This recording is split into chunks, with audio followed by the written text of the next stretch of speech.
Hi there, this is SS Tripathi, once again welcoming you to another mega course. The name of this course that we are going to have is shortly called BCC, Basic Concepts of Chemistry.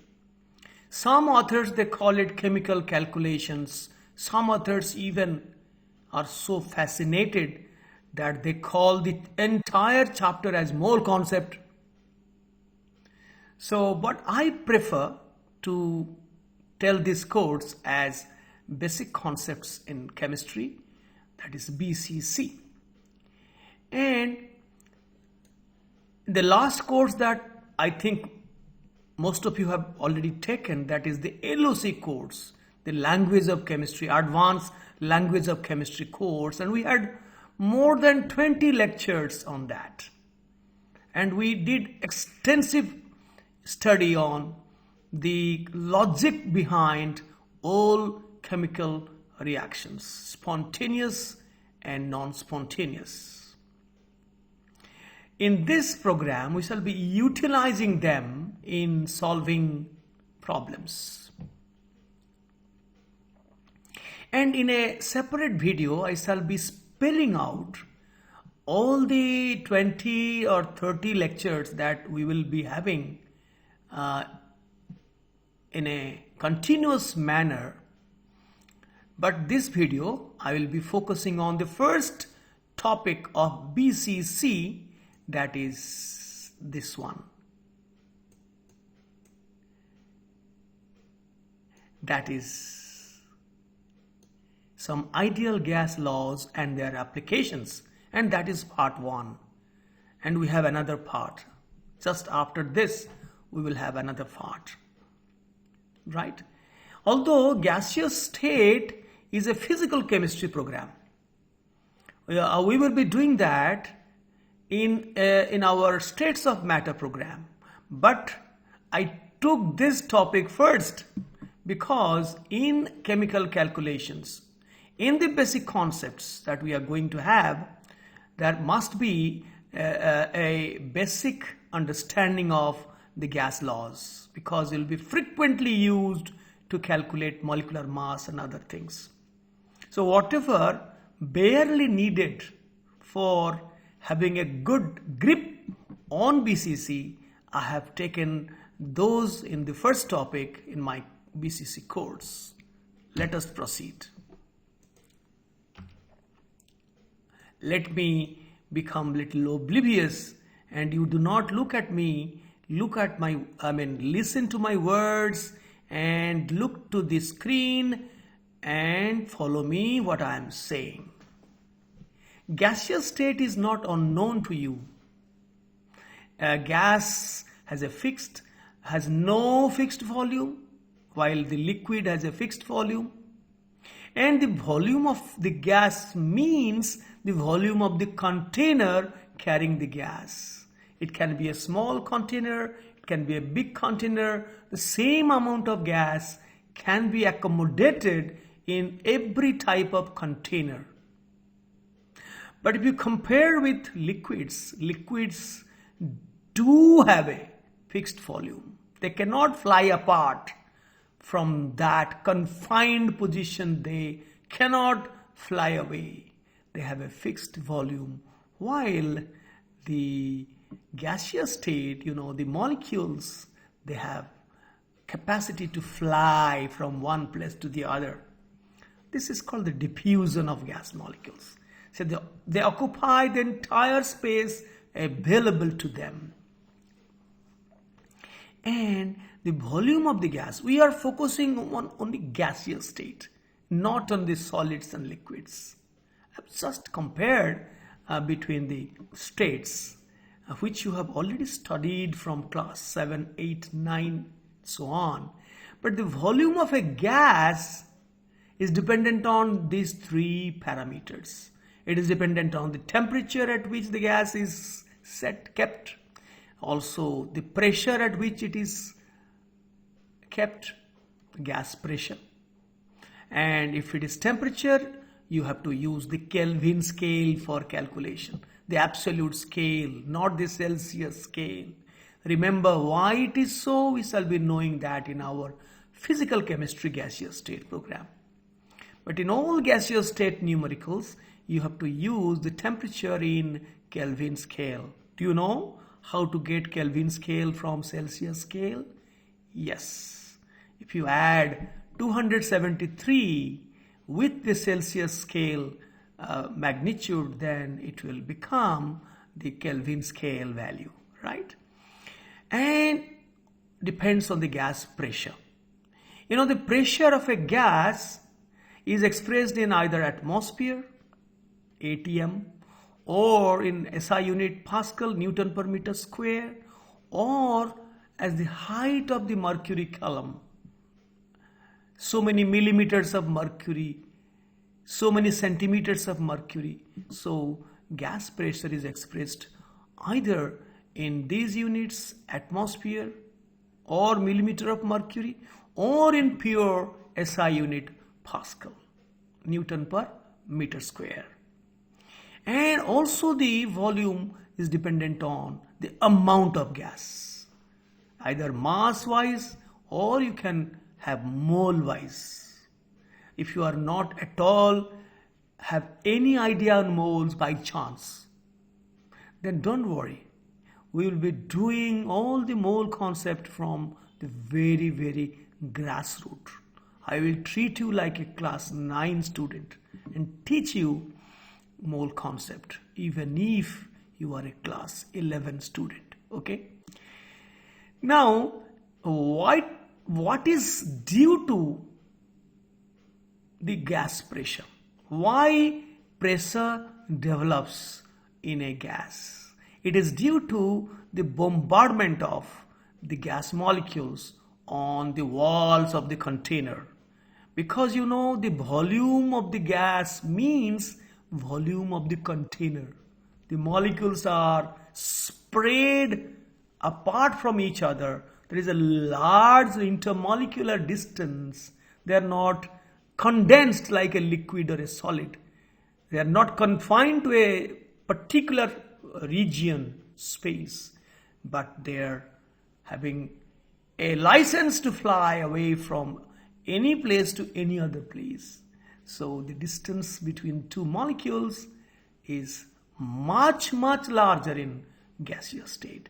So the pressure is the gas pressure is the pressure that the gas molecules exert on the walls of the container by its bombardment, by its strike, collisions, right? Now have a look. I am giving you a copy paste borrowed picture from NASA, American NASA Center, Glenn Research Center, to distinguish between the three states, while solid has a fixed shape, fixed volume, and fixed shape, volume, shape. Both are fixed. But liquids have no fixed shape. You can keep it in any container that will take the shape of that container, but the volume is not going to change. The molecules are not going to fly apart because these two are called the condensed state. Molecules are in an aggregation in one cohesive unit. They cannot separate from that unit. That flexibility is not there with the gas. With the liquid and solid. But in gaseous state, the molecules are so farther apart from each other, so they will be occupying the whole container. If this container is much bigger, then the molecules are further spread into the whole of the container, and the volume of the gas will be that, not this. So gas neither has a fixed shape. This also didn't have a fixed shape, but solid had a fixed shape. This also didn't have a fixed shape. It takes the shape of the container, but most importantly, it takes the volume of the container. The volume of the container is the gas volume. whenever you are asked, the volume of the gas is 2 liters. Is it the volume of the molecules, the tiny molecules? Maybe they are spherical. Let us presume that they are spherical in nature. No, the actual volume of the molecules is insignificant, is a very, very negligibly small. But the volume of the gas is the volume of the container. That's the, the irony of its fate. While the volume of a liquid is the actual space it consumes, the inside of the liquid, the intermolecular space is not as high as in case of gas. So gas has a privilege of having accommodating in any volume that you supply, right? Now we shall take up some ideal gas laws. When I say ideal, that means there must be some non-ideal things. That is a special subject matter of our physical state, gaseous state, right? Now this is an ideal law which the gases obey at very low pressure conditions and high temperature conditions, right? So for the entire basic concepts, we have to presume that the gas is behaving ideally, and it will obey the ideal gas laws. And not all gas laws we shall be discussing in this lecture, in this program. Only select few which are of importance for our basic concepts, right? The first one is the Boyle's law. What is Boyle's law? You know it before. If you keep the temperature fixed, T is fixed, and if you increase the gas pressure by compressing the gas, you increase the pressure on the gas, then its volume will automatically be less. It's understandable.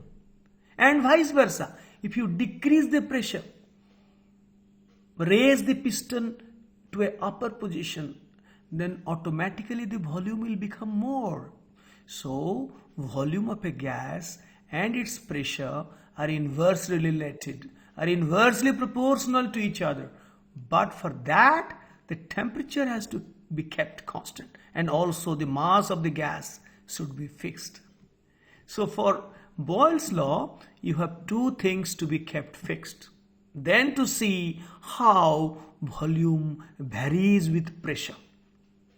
I told you gas pressure is due to the bombardment of molecules or the collisions, the striking of the molecules on the walls of the container, right? That is gas pressure. Just like your atmospheric pressure. Atmosphere is putting a lot of pressure onto our heads, but we are not being compressed. We are not squeezed because our blood has also some pressure to equalize the pressure, so nothing is happening to us. So every gas enclosed in a container has its own pressure. May not be equal to one atmospheric pressure, may be different. That can be measured by an instrument called manometer, right? And if by chance, if you equalize the pressure of your gas, enclosed gas, with atmospheric pressure, then your gas pressure is also equal to the atmospheric pressure. All these things we shall be discussing slowly and steadily as we shall be evolving the topic. Boyle's law, the mathematical expression is V is proportional to 1 by P, so equal to K. K is a proportionality constant, and therefore P into V is a constant. The product of pressure and volume always remains constant for ideal behavior. So if you compare between two states, the initial state and the final state, a gas was having volume V1 and at pressure P1, and supposing it gets the pressure, new pressure P2, you have compressed it. Pressure has become more, or you have rarefied it. You have reduced the pressure. New pressure is P2. Accordingly, volume changes. If the pressure is more, If P2 is more than P1, then V2 is less than V1. And if P2 is less than P1, then V2 is more than V1. So they're inversely related. The product of the two has to remain constant. Have a look. I have also borrowed another picture from the same source, the NASA Center, Space Center, the Glenn Research Center. Now, supposing this is an enclosed gas, this is enclosed, but this is a piston, movable piston. So we have kept these three weights. These three weights, they produce the pressure.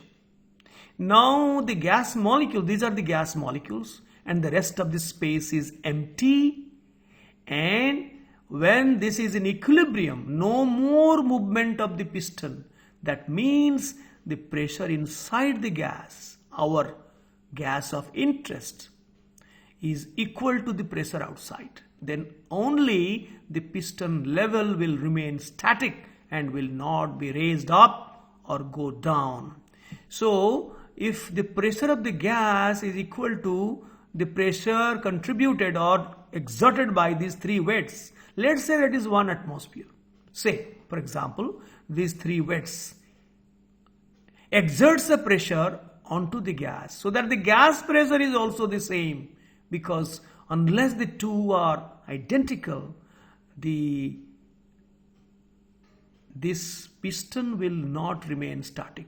When these two are same, then equilibrium is restored and there is no further movement, right? And the moment you add one more weight to apply greater pressure, you will find automatically the piston will be lowered down and will be standstill, will become static after some movement where you find the volume has become less. The same number of molecules, because the mass was same, has been compressed to remain within a small space, and hence the volume has decreased. On the other hand, if you and the pressure has become 1.33 atmosphere, for example. So if you want one weight corresponds to 0.33 atmosphere, so 3 weights will be equal to almost 1 atmosphere. If one more weight is added, then let's say it is adding 0.33 more, so the pressure now 1.33. But the temperature is kept constant, same. Therefore, the intensity of the flame is looking same. Otherwise, it would have been larger intensity to indicate the increased temperature. So, temperature remains constant and the number of molecules or the mass also remains constant. But once we apply more pressure, they will be compressed to a smaller volume. And if the pressure is reduced, if you remove one weight, this piston will go up and the intermolecular distance will further increase and the volume will also increase, right? So decreasing pressure increases the volume, increasing the pressure decreases the volume. That is very fundamental. This is Boyle's law. Now let's talk about Charles' law. Charles' law correlates between volume and temperature, right? And pressure here remains constant. In the Boyle's law, temperature was remaining constant. But in Charles' law, pressure will remain constant. For that, let me tell you one thing to have a concept very, very clear. If you want to carry out any process, gas cylinder, you have a container and you want to keep pressure constant, then you use a movable piston. This is a collapsible movable piston, right? And whatever load you will be applying, whether it is atmosphere, nothing else, or some additional weight you will add here, accordingly the pressure will be more and the piston can go down or go up till the pressure of the gas inside is equal to the external pressure. So usually experiments are done under 1 atmosphere pressure condition. That means this piston is left to the care of the atmosphere. 1 atmosphere is called the standard pressure. For chemical calculation, we take the standard pressure as 1 atmosphere, which is equal to 760 millimeter of mercury column heights pressure. But atmospheric pressure may change or will change, does change on a daily basis depending on the climatic conditions. If there is a depression, then the pressure can be less than 1 atmosphere. That is less than 760 millimeter. It may be 600 millimeter. So there will be a prediction then a cyclonic storm is approaching. So that is a depression. And it means some cases, some days you find the atmospheric pressure becomes more than 760 millimeter of mercury, maybe 800, maybe 1500. So in that case, something is opposite is going to happen. Air from that region will be going away to the area where there is depression. So, but when I say 1 atmosphere, I really mean standard state, that is 760 millimeter of mercury. That is the standard defined condition to be used globally as the standard pressure. But never ever remain under the impression that the daily pressure that the atmosphere is exerting on our heads and on everybody on the planet is always 760 millimeter of mercury. It may be more, it may be less, depending on that day's climatic conditions, right? So, according to Charles' law, volume is directly proportional to temperature. If you increase the temperature, then the kinetic energy of the gas molecules will be more, and they will heat the gas, the container walls at a larger force. So the instantaneous pressure will be more, but you want the pressure should remain constant. And you have given therefore a collapsible, a movable piston, so that there is a room for the piston being raised up or compressed down. So when the temperature is increased by U, the kinetic energy of the molecules becomes greater. It will increase the instantaneous pressure, and to reduce that pressure, the piston level has to go up, so that it will come, supposing here, new position.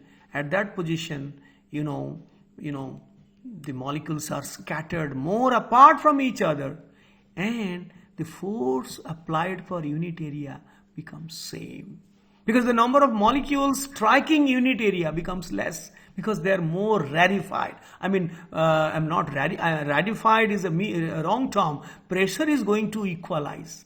So the piston level will be raised up and will be static when the outside pressure, that is 1 atmosphere, becomes equal to the inner pressure of the gas about which we are studying.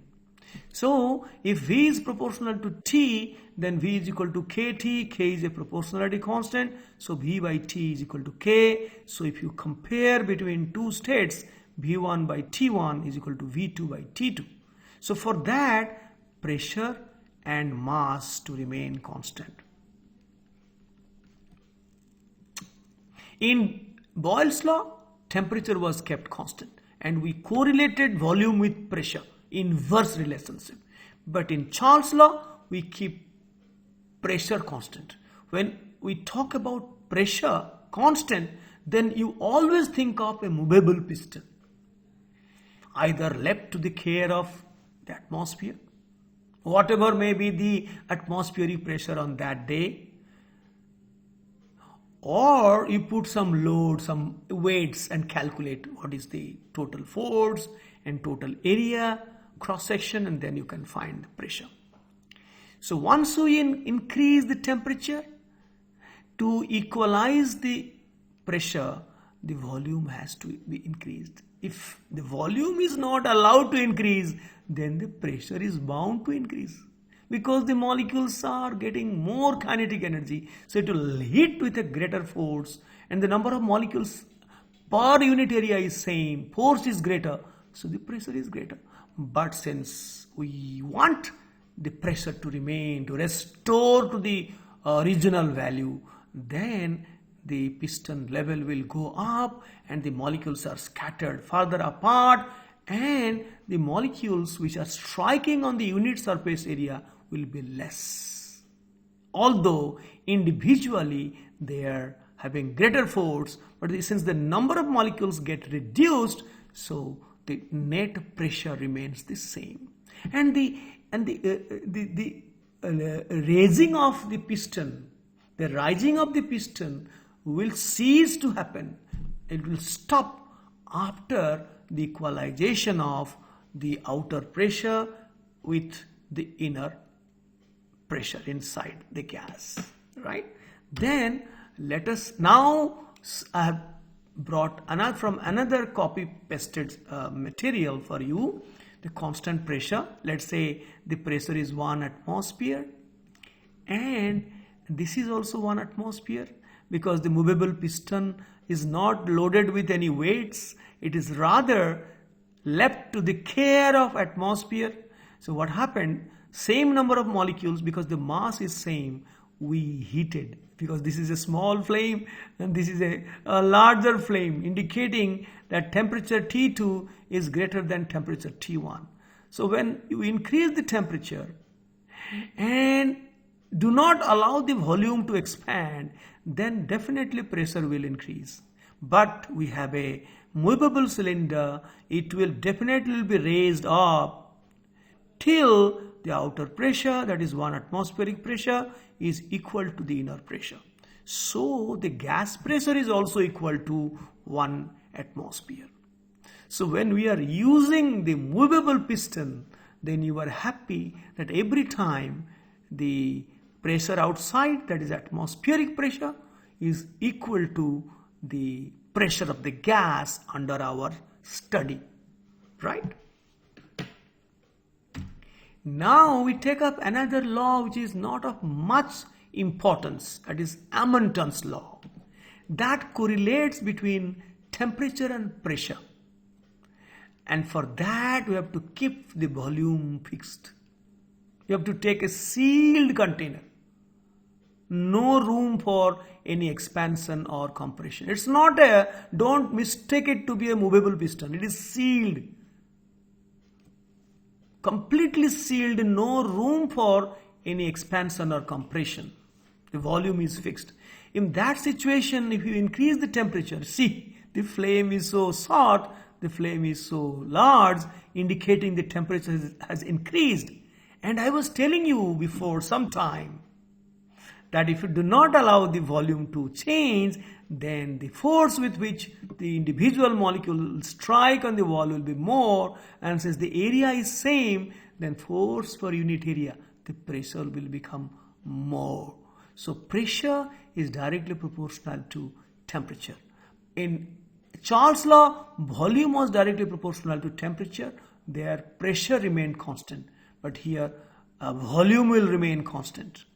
The temperature is directly proportional to the pressure. If the temperature increases, then the pressure also increases, and vice versa. So pressure is directly proportional to temperature. So P by T is constant. If you compare between two states, initial and final, it is P1 by T1 is equal to P2 by T2. So in any numerical, if it has given you a constant mass and the volume is kept fixed, then you can apply this P1 by T1, P2 by T2, and if three data are known, then the fourth unknown parameter can be calculated. Now the same thing I have shown you here by applying by using a pressure gauge. This is a sealed container. The pressure gauge is also a part of the sealed container, and we are going to apply the Amonton's law. Now it is kept inside a hot plate which is not electrically connected, so at room temperature, and the volume is fixed. The pressure is very, very low, so starting pressure is very low.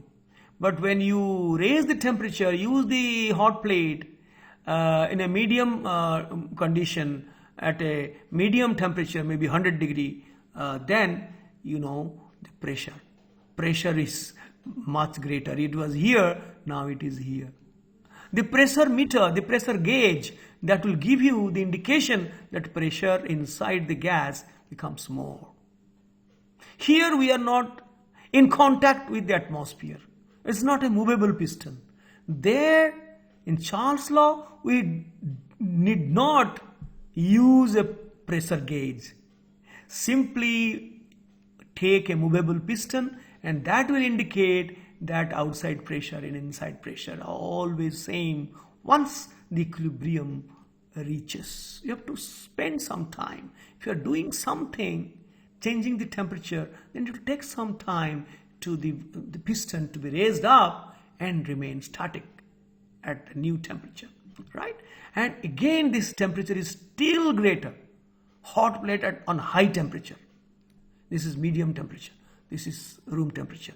And again now see the pressure meter is on the verge of, going to the last part, high pressure.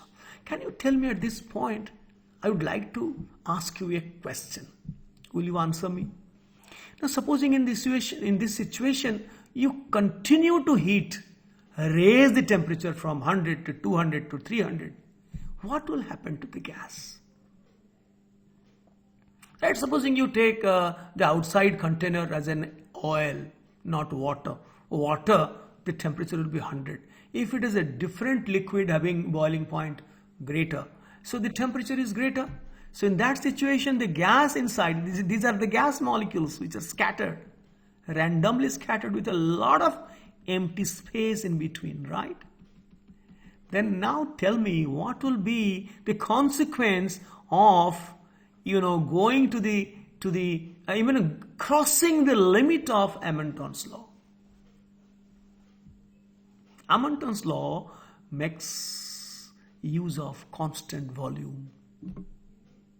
But if you continue to raise the temperature, the pressure becomes so large that a time comes when the vessel capacity is overcome. Then there is a catastrophic explosion.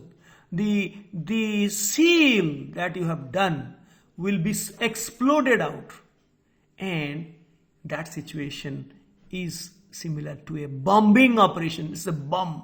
It's not a nuclear bomb or atomic bomb, but it's a bomb kind of situation where sudden explosion will happen.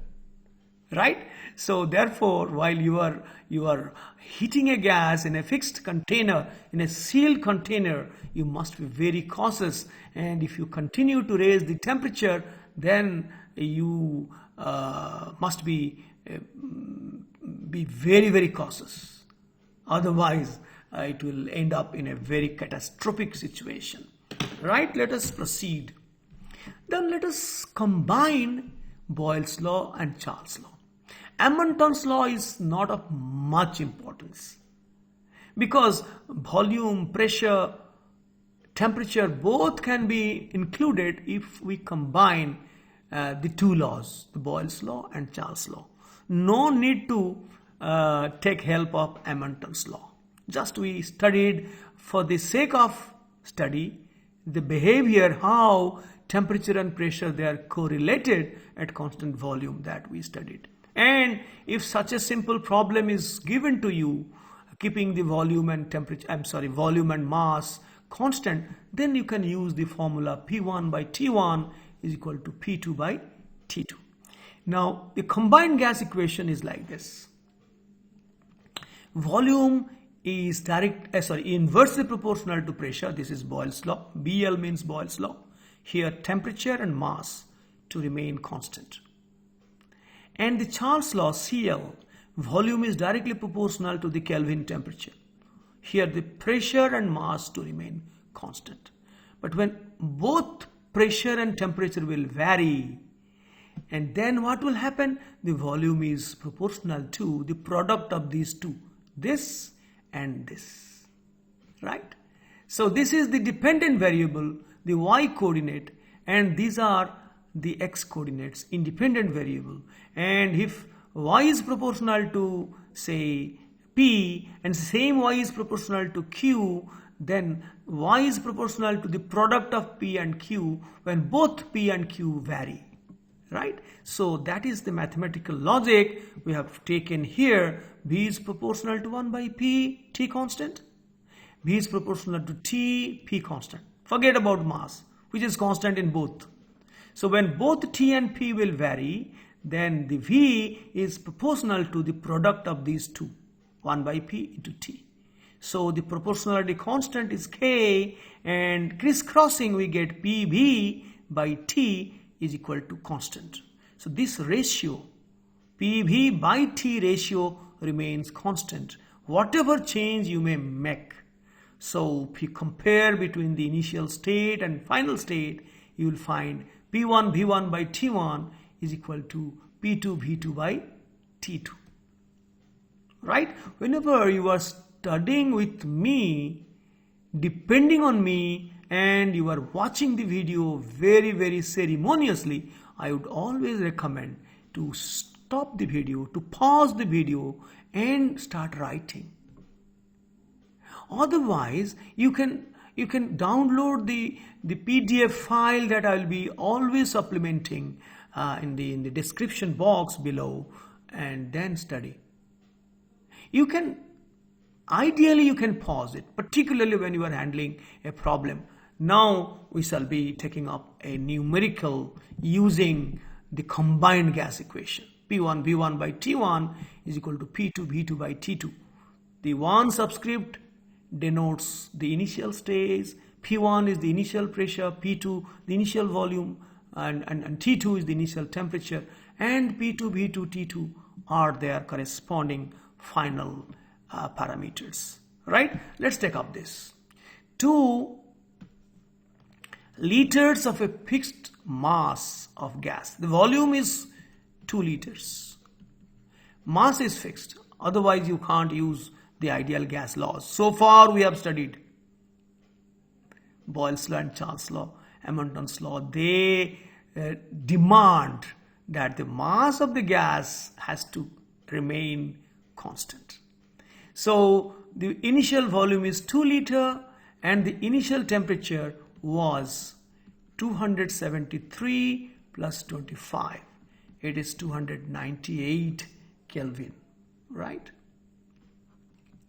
And the pressure exerted by the gas P1, this is T1, P1 is 800 millimeter of mercury. Let it be. Because I told you the pressure can be measured in different ways, as mercury column height in terms of millimeter or centimeter, or directly as atmosphere, or in SI unit Pascal, Newton per meter square. So depending on that, you have to tackle a numerical, right? And it is asking you, is heated to 57 degrees Celsius. So the final temperature is 273 plus 57. Ideally it should be 273.15. But for simplicity in calculation, often we neglect 0.15, right? That you will be studying in the gaseous state. Why 0.15?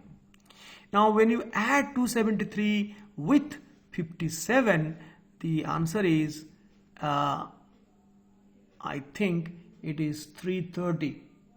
Yes, it is 330 Kelvin. Now the final volume is given. The volume became 3 liters. Then find out the final pressure, P2. So when you have a question relating to pressure, volume and temperature, then mass has no role to play. Because this is a combined Boyle's law and Charles' law, where mass is kept constant. So simply the equation P1 V1 by T1 is P2 V2 by T2 is to be applied. And here I think you are tallying now with your answer, and you have already paused before, did of your own, and now you are in the process of matching whether yours is correct or mine is incorrect. If I have some mistakes, then please don't hesitate to point out to me, and I will at least correct in the lecture notes, PDF lecture notes, even though it will be a Herculean task to change it in this video. You can understand that to err is human, because I am calculating here, I could commit some mistakes. So P1 is 800 millimeter. Keep it as millimeter, because in the ratio format there is no necessity to change the millimeter of mercury to atmosphere or atmosphere to Pascal. No change is required, right? P1 into V1 is 2 liters. Let it be 2 liters. Don't convert it to milliliters. Because if this is liter, the other side also liter. If this is millimeter, the other side also millimeter. And temperature is always in Kelvin scale.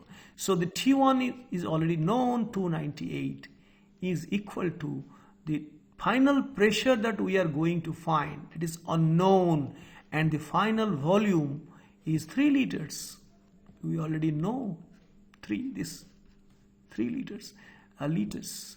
And the final temperature we already know, 330 Kelvin. And if you calculate, all the data are known. The only unknown is P2, and I have already calculated for you to save time. P2 comes as 590.6 millimeter of mercury. Same unit. It was millimeter of mercury, 800, and the answer also will come in millimeter of mercury. Okay, this is very, very simple. Now, can you believe? I will tell you something funny, very, very funny. Before Avogadro, we are heading towards another law, Avogadro's law, which will correlate between volume with mass. So far, in all the 3 laws that we had discussed, mass was kept constant. But here, both temperature and pressure will remain constant and mass will vary. And what will happen to the volume? That was nothing but the Avogadro's law. Before we study Avogadro's law, I would like to tell you something funny. Before Avogadro propounded his thesis in 1812. 1812, can we imagine? You are in 21st century. If you are a class 11 student, and if you are, I am sure you are, you must have been born in 2000, if you are now 15, or late,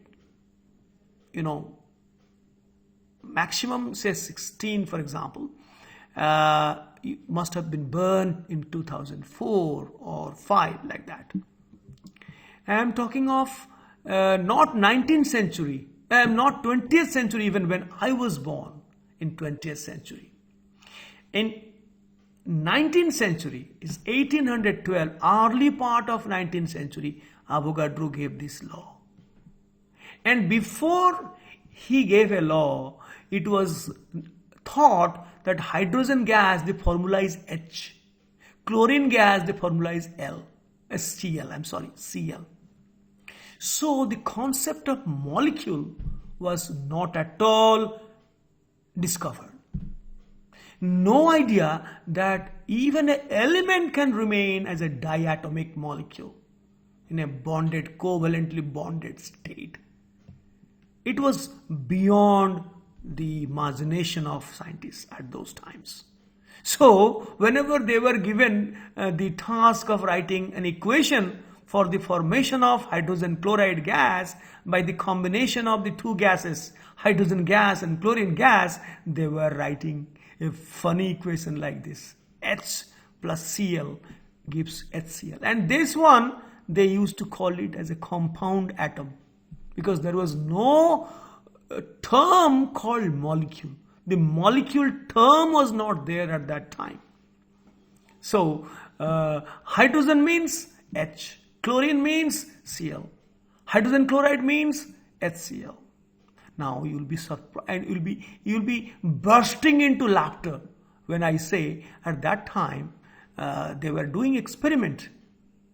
But when they were asked, write down the equation for the formation of water, when hydrogen gas and oxygen gas, they're combined and you apply an electric spark to get water. So write down the equation. Do you know what they were writing? Therefore, I have drawn this emoji, this funny structure. They are writing H plus O gives HO. This was the formula for water. Can you believe it? HO. H is the formula of hydrogen gas. O is the formula of oxygen gas. And the compound atom of water is HO.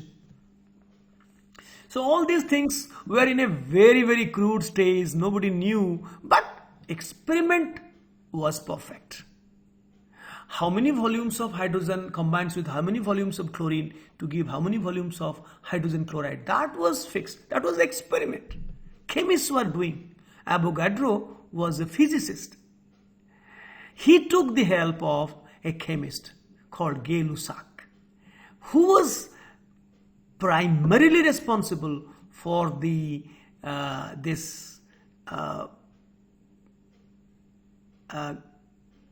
a revolutionary law that is called the Avogadro's law. Have a look. The existence of molecules was not known at that time. And what happened? Avogadro for the first time proved by proposing that the elementary gases like hydrogen, oxygen, nitrogen, chlorine, they are diatomic. I'm not taking ozone. Ozone was though an elementary gas, but it was not at that time found in atmosphere. It was in stratosphere, not in this hydrosphere. So it was in stratosphere, right? So these elementary gases, the known elementary gases found in the atmosphere, hydrogen, oxygen, nitrogen, chlorine, all these are diatomic. It was proposed for the first time by Avogadro. They remain in the form of independent molecules. Then the idea of molecules came. The simplest part of a substance may be an elemental substance, may be a compound which can exist freely, independently, carrying the property of the substance. But atoms, they do not remain independently. They always remain together, associated. The only exception is the noble gases. They remain as monoatomic molecules. Because they are free, they can be called molecules. But because it is monoatomic, it is monoatomic molecules. So it's very funny to say that argon is a molecule, but what is its atomicity? It is one. Right? So these are monoatomic molecules. Why I say molecules? Because they are free, independent. Right? But remain as atoms, not as molecules. Right? So this was corroborated by Gay-Lussac's experiment on combining gaseous volumes. We shall be shortly knowing what is Gay-Lussac's law of combining gaseous volumes. So Avogadro gave this equation. For the previous funny equation, he gave the real equation. No, hydrogen is a diatomic molecule, chlorine is a diatomic molecule, and HCl has one hydrogen atom and one chlorine atom. So we have to multiply this by 2 so that it will be balanced. Right? This was the proposal of Avogadro. Why he proposed? Why he thought that the elementary gases are bound to be diatomic? See just now. All these are molecules, no compound atom. The funny compound atom, that was redundant. That was no value, no place. They are all molecules, independent molecules. Right? Now see what happened. Before we go to Avogadro's law, let us know what made Avogadro to propound the famous law. It was only because of the contribution of Gay-Lussac of combining gaseous volumes. Gay-Lussac, as I told you before, was a chemist. He was performing addition, adding one gas with the other, carrying out reaction and getting how many, what volume of the product was formed. Both gases, the reactants are gases, the product is also a gas. In such situation, and at that time there was no knowledge of, he gave this law when the existence of molecules were not known. Avogadro did not propose the concept of molecules. Based on pure experimental findings, he made this law called the combining gaseous volumes. Now, the law says when gases combine to form gaseous product, the reactants are gases, the product also is a gas at constant temperature and pressure. This is most important. That means you have to carry out with a movable piston condition, leaving to the care of either atmosphere, or you can put some weights, some loads, so that is the constant pressure. Every time that will remain in equilibrium with the internal pressure. Right? So constant pressure and constant temperature. Temperature you are not going to change, remain fixed. So in that case, the volumes of the reactants and products, they bear simple whole number ratio to one another. At that time, hydrogen H2 was not known. They were simply writing the language hydrogen gas. At that time, chlorine was not known. Had it been known, then you would have easily balanced it and told. Though that knowledge was not there, simply it was called chlorine gas. Right? And this was called hydrogen chloride gas in the time of Gay-Lussac. Now he was taking 1 liter of, say for example, 1 liter of hydrogen gas, and he combined with 1 liter of chlorine gas.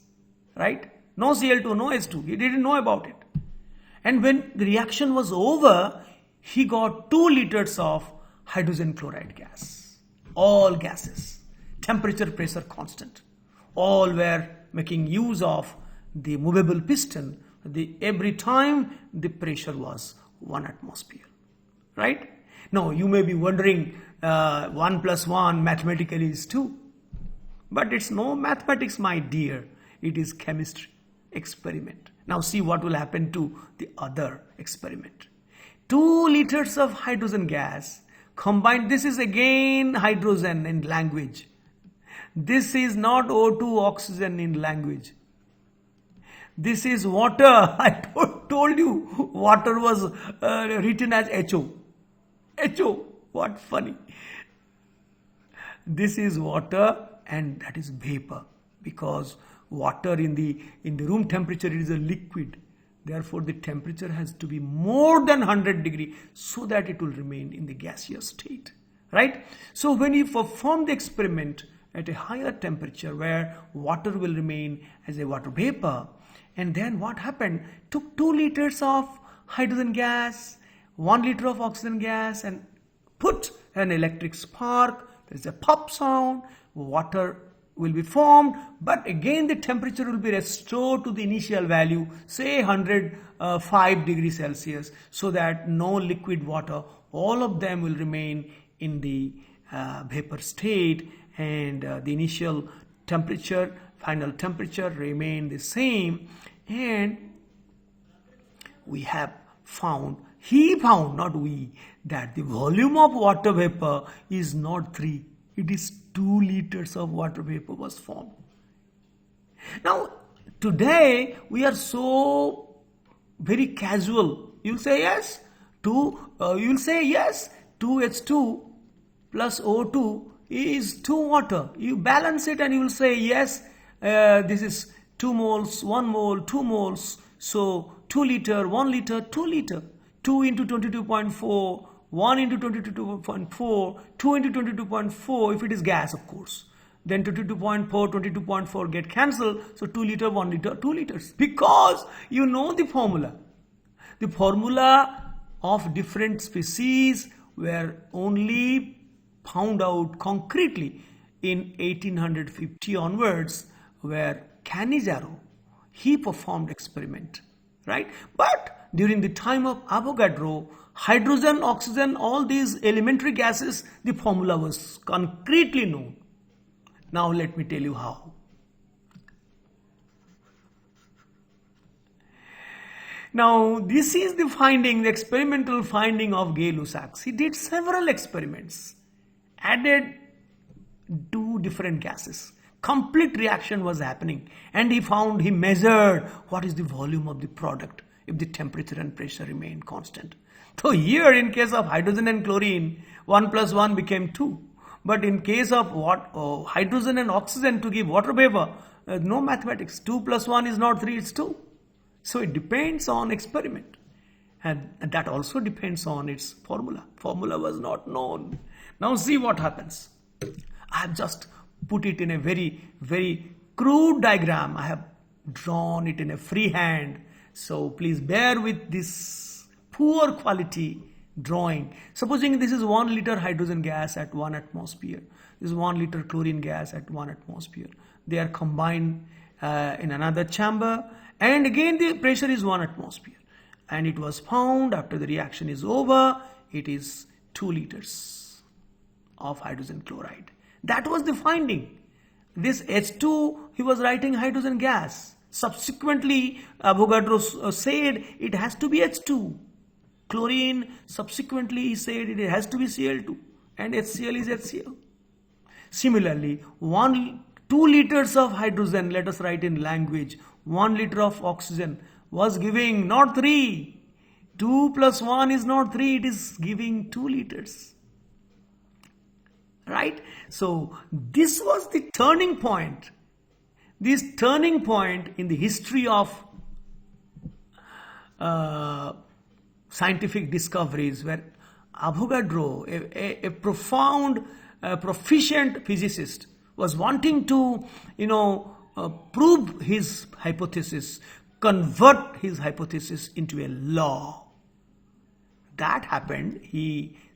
That Avogadro's law, let me tell you, before I tell you the validity of Avogadro's law, how it became a law from hypothesis, that I'll tell you. How Gay-Lussac's experiment was solely responsible to elevate this Avogadro's findings into a irrefutable law.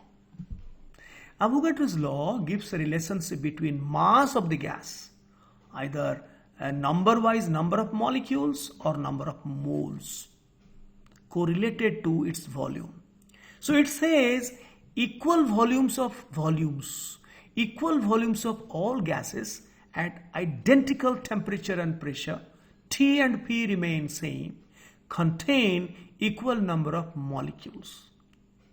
If the volume is same and the temperature and pressures are same, then the number of molecules of gases are also same.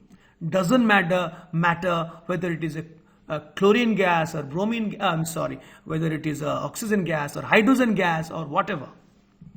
If the temperature and pressure are constant, if the volume is constant, then whether it is a light gas like hydrogen or is a heavy gas like chlorine, or it is a intermediate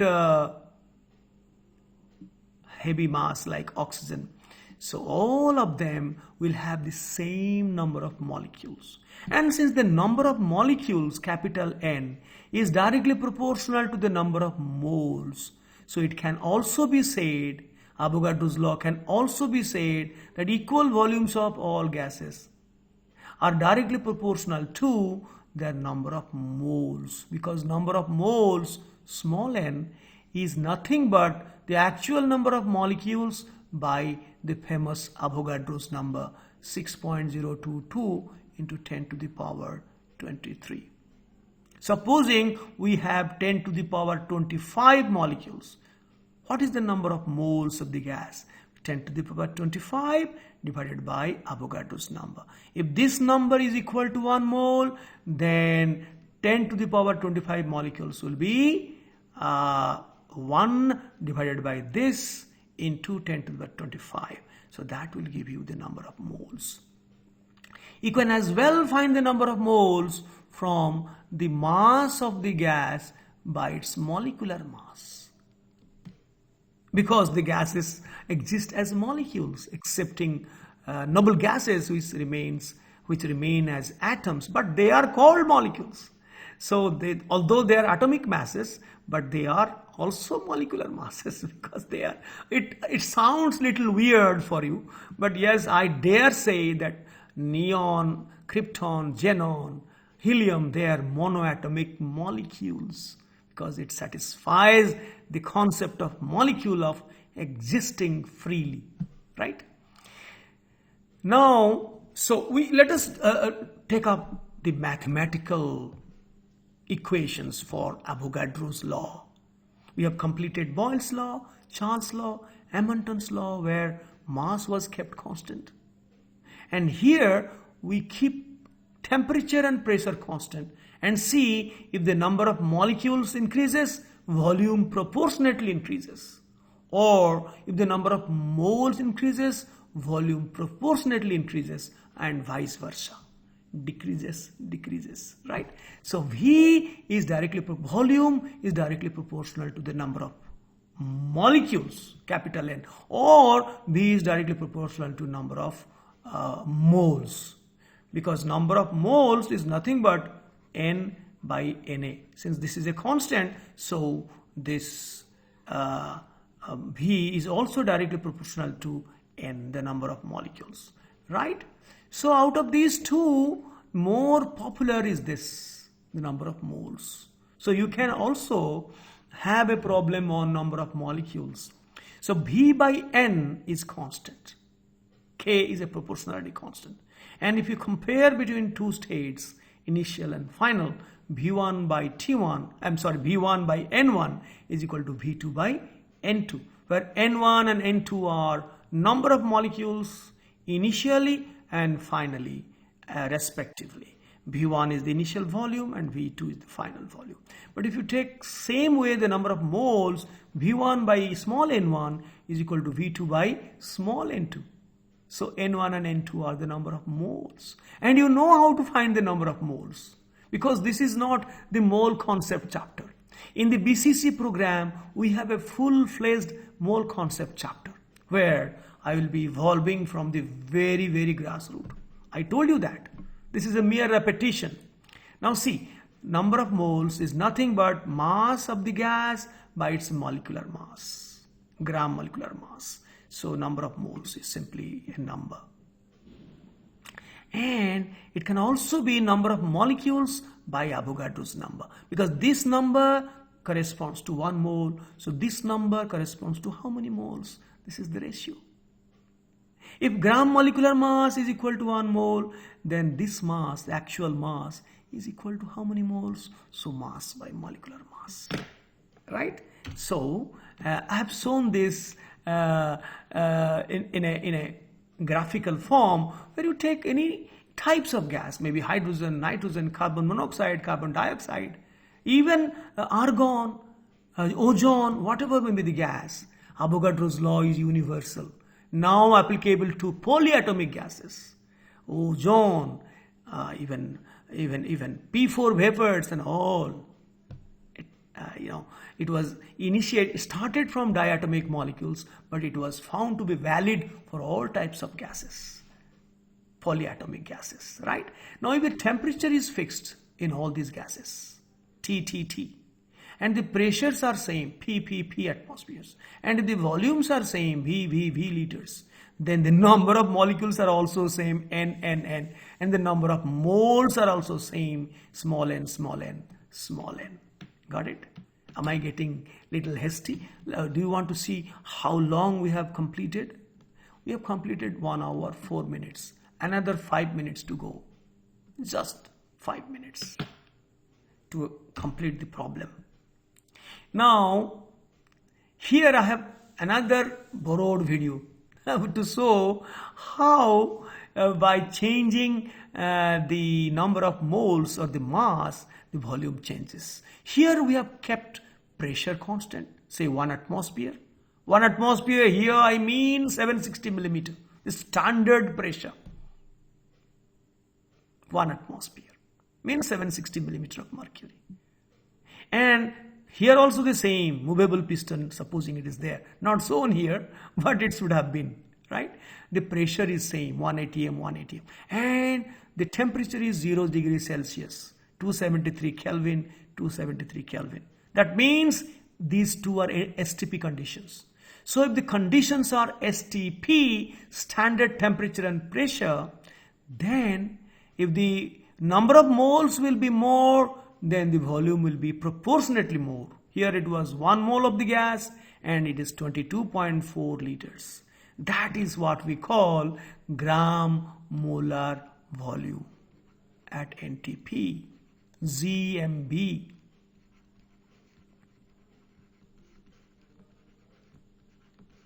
At NTP is 22.4 liters. For all gases, if the conditions are STP, temperature and pressure wise, then if you take 1 mole of any gas, and this is 2 mole, 1 mole of any gas, then the volume is bound to be 22.4 liters. We will see how this has been proved by Avogadro's law and also by actual experiment, right?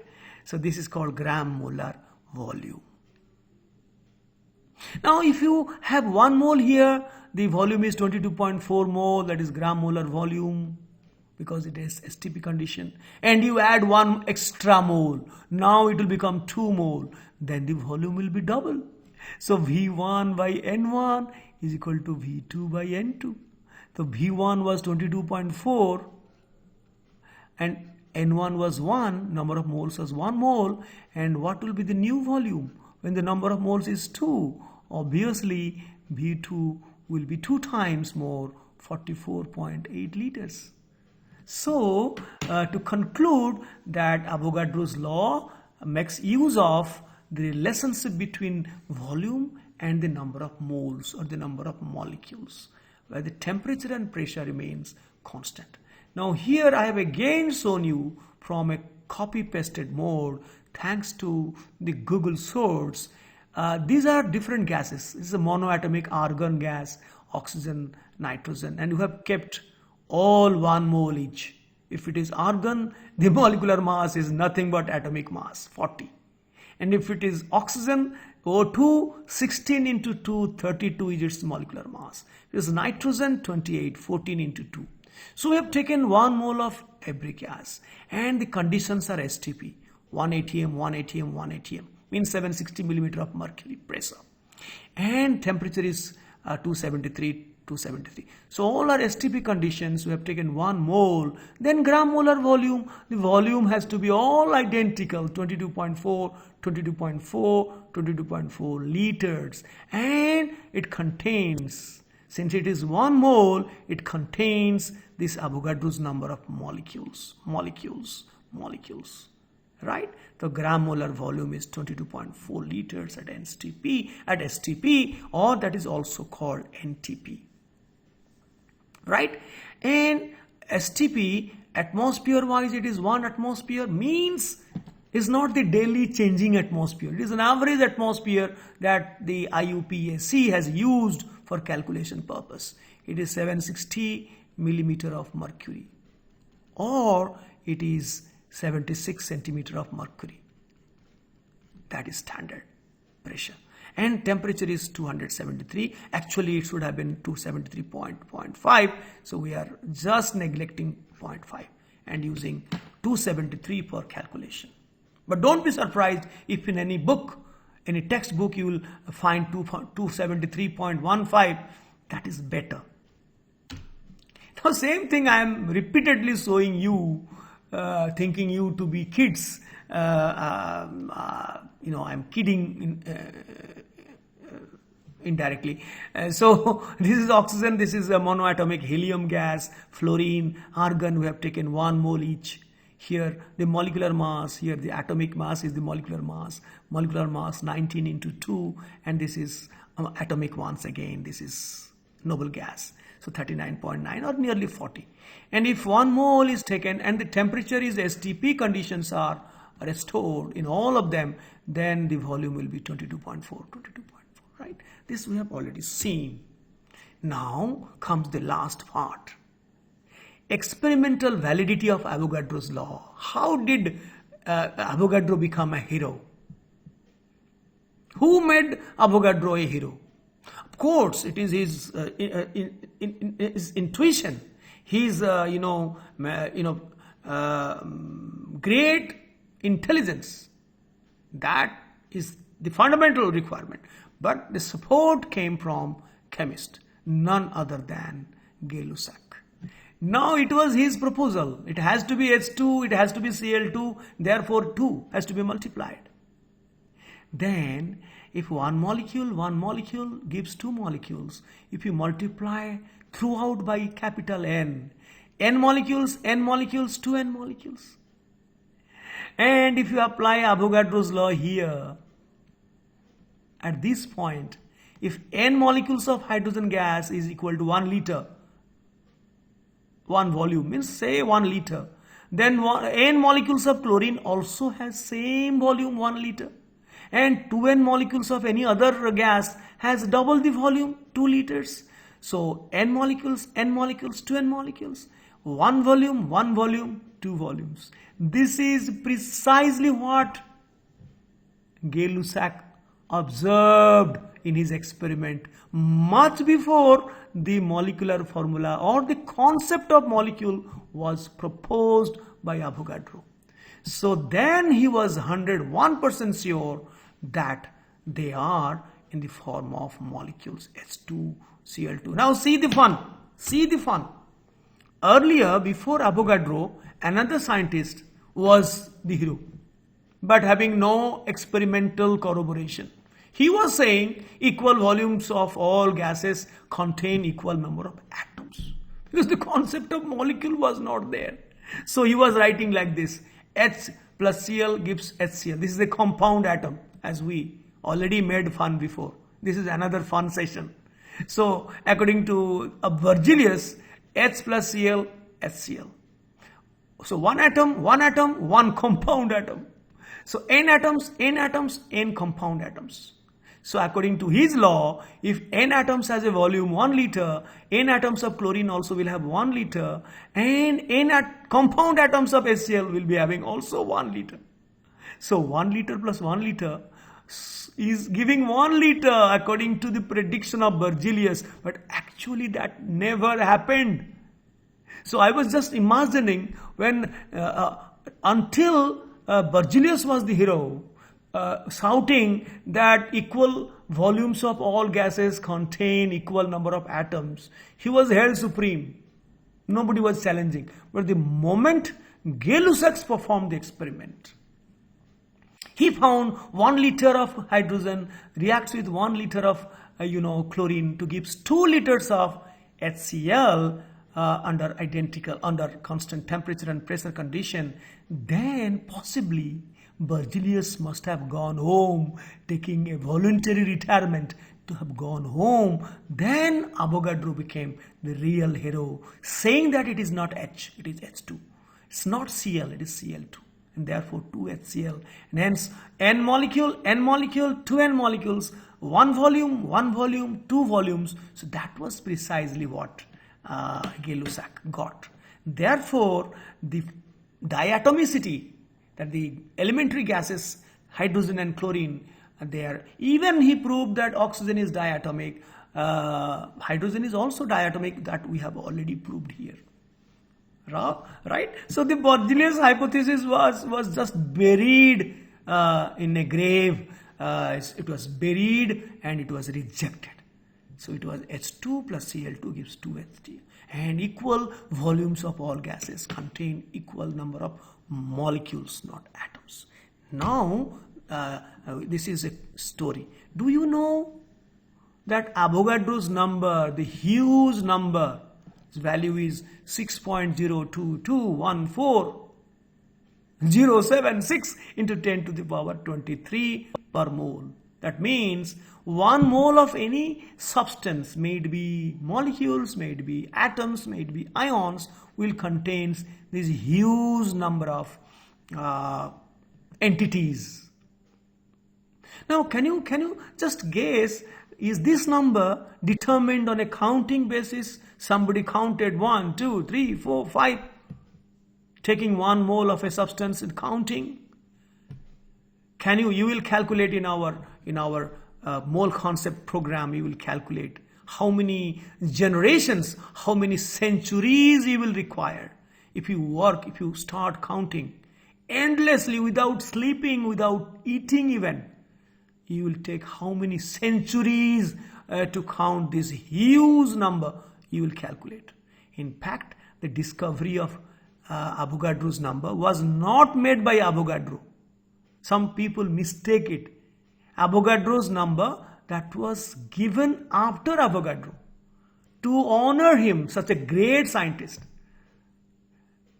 And those 80 scientists who were responsible to contribute to the development of this incredibly huge number, Avogadro's number, started by Low-Smith in 1865, after Avogadro's Avogadro's law, then Maxwell, then Kelvin, then Perrine gave a better number. The Avogadro number was much more refined than their values. Their values were very, very less. This Perrine value, and I will in a subsequent video have in mind to have the explanation in a very lucid manner, as a school student can understand. To that extent, I will simplify and tell you how Perrine determined and what value he determined. Then Rutherford determined the value from his alpha ray experiment, radioactivity experiment. He has got a better value. He got a better value than Perrine. Finally, in 1933, in this 20th century, in the century when I was born, not in 33, I'm not that very old, but I will not tell you the date of birth, the year of birth. You find out. Sorry. And X-ray diffraction analysis was the final method to give the correct value that you study. For mathematical calculation, we do not use this much. Only take 6.022 into 10 to the 23. In some books, you find 6.023. You can use them, but actually it is 6.022, not 23, right? So, even for calculation, I recommend to use only 6. Forget about 0.022 to avoid complexity in calculation, right? So, the bottom line is Avogadro's number was not discovered by Avogadro. It was discovered by many other scientists much later than the expiry of Avogadro's period. And it was finalized in 1933. And that number is the number of particles. It may be atoms, it may be ions, it may be molecules present in 1 mole of that particular substance. Now we shall be completing this with this problem on Avogadro's number, right? What is that? 3.8 gram of oxygen gas kept in a pump, a container, has a volume equal to 150 milliliter at a constant temperature and pressure. So there is no need to give the data. We don't need. Only you have to mention that this experiment was conducted at constant temperature and pressure. That's it. Right? So let us write down the mass of the gas was 3.8 gram. And the volume, initial volume was 150 milliliters. Now once it is in the form of mass in gram, then you have to convert it to number of moles. Because Avogadro's law is based on number of moles or number of molecules, not on mass. So to convert mass into number of moles, simply you have to divide by its molecular mass.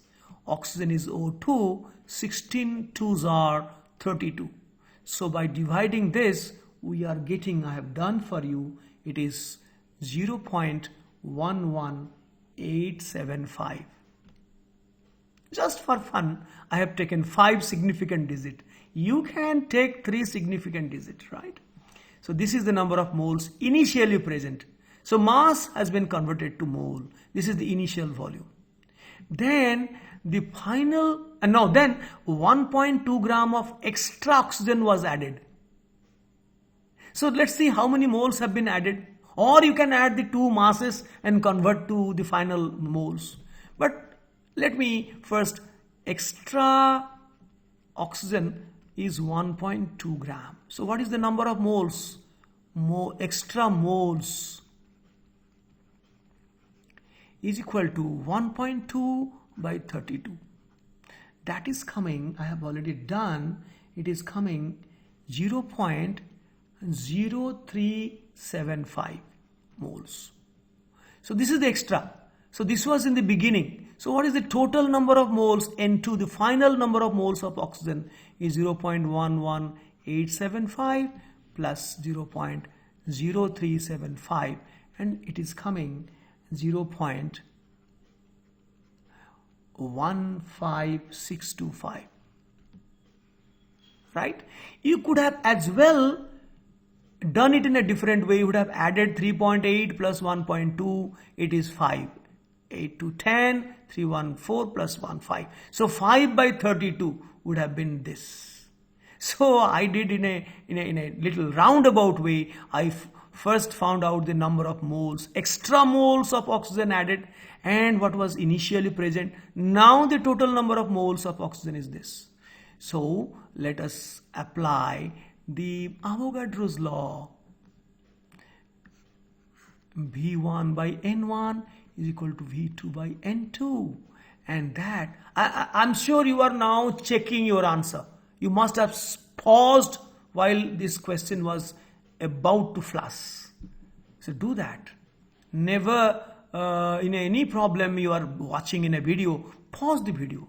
Do it of yourself and then tally. The V1 is 150 ml. Let it be in ml. This is ratio. N1 is 0.11875. And what is V2? We have to find out.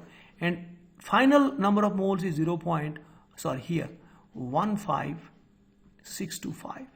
And I have calculated V2. The final volume is coming as 197.36 milliliter. Because this was in milliliter, the answer will be coming also in milliliter. So this is the final answer. V2 is equal to 197.36 milliliter. So this is simple application of, not application. You are using Avogadro's law equation to solve a problem. Temperature and pressure kept constant, and you are adding or subtracting the number of moles. You are reducing the mass or increasing the mass. Then you have to find out what is the new volume. But make sure that you are not using mass in the equation. You have to use moles or number of molecules in the equation. This finishes our first program. Unfortunately, it has been lengthened to 1 hour 23 minutes. I'm sorry, but I'm sure you must have enjoyed my narration, my experience, how things evolved, what is the importance of Avogadro's law vis-a-vis other laws, Boyle's law, Charles' law, and combined gas equation, where the mass remains constant. Here mass changes but pressure, temperature remain constant. In the second part, we will be having more equations, more ideal gas laws, and again we'll be back to Avogadro's law and its application. Bye.